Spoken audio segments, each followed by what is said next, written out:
Today I'll be teaching you guys how you guys can hide your mutual friends on Facebook. It's pretty simple. You want to click on the menu at the bottom right of your screen.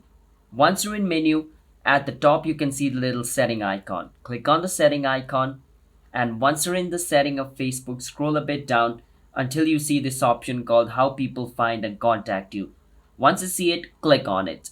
Once you click on it, the second option where it says who can see your friend list. So it's on public, which means anybody can see my friend list. And if anybody can see my friend list, they can know how many people they are mutual friends with or how many people I have mutual friends with them. So what I need to do is hide this. So in order to hide this, where it's showing me public, I need to click on it and then make sure it's on only me.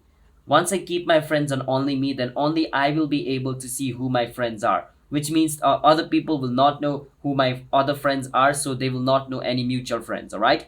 So by doing this or by converting this setting to private, you should be able to hide your mutual friends on Facebook. It's that simple.